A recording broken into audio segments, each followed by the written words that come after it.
You know that feeling of pure regret when you're trying to move a heavy couch through a narrow doorway? Oh, I know it well. The geometry just doesn't work. Exactly. Your back is giving out, and you're just thinking, why do I own this? Yeah. Now imagine that, but it's a 50-ton block of stone. And there's no moving truck, no crane. And no wheels.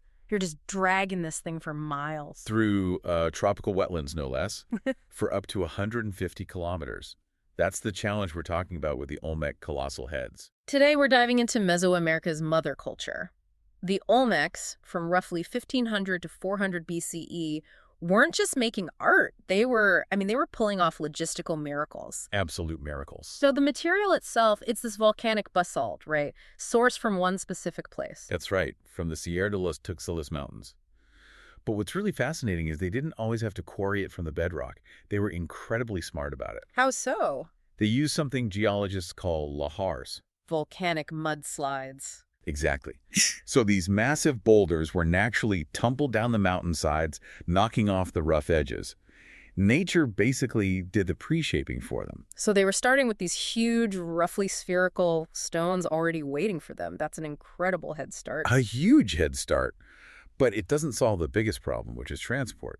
You still have this, 20-ton, sometimes 50-ton boulder sitting at the base of a mountain. And you have to get it to a place like San Lorenzo or Venta with no pack animals to help. No oxen, no horses, nothing. Which is where the water highway theory comes in. It seems like the most plausible answer. For sure. The Coatzacoalcos River Basin basically acts as a natural infrastructure network. The idea is they built these enormous log rafts. But even that has its challenges, right? You can't just do it any time of year. Not at all. You have to wait for the rainy season, for the high water levels, to make sure all the tributaries are deep enough. If you miss that window, your 50-ton monument is stuck in the mud for a year. At least. And then for the parts over land, you're looking at prepared earthen roads. I read they might have used wet clay or mud as a lubricant under these huge wooden sledges. It's brilliant, isn't it? You're basically creating a slip and slide for a monolith.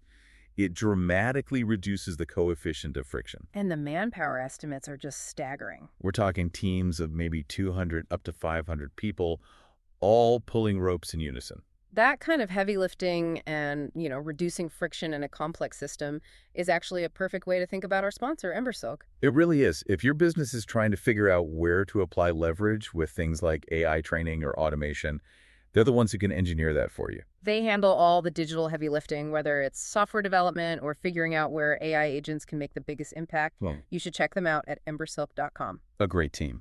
So, okay, back to the Olmecs. The stone finally arrives at the site. Now they have to carve it. And again, no metal tools. No, this is all stone-on-stone percussion.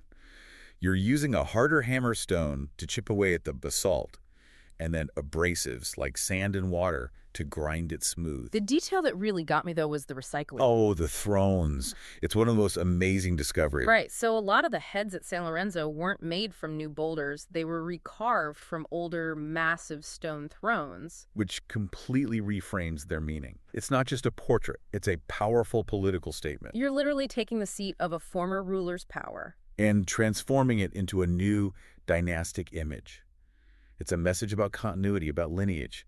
It says the power hasn't left, it has just changed form. You sit on the throne, and then eventually you become the monument. It's incredible. It's an incredibly sophisticated use of public art. And that's really the core of this, isn't it? We see these heads as just ancient art, but they're proof of a kind of social software. That's a great way to put it. The ability to organize and feed 500 people, to plan transport around seasonal floods, to get everyone to pull a rope in the same direction at the same time, that requires a social technology that's just as impressive as the carving itself. It's really a testament to human cooperation and ingenuity.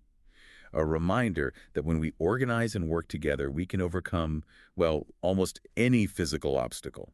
A great reminder that our biggest tool has always been our ability to work with each other. If you enjoyed this deep dive, please subscribe to the show. Hey, leave us a 5-star review if you can. It really does help get the word out. It absolutely does. Thanks for tuning in.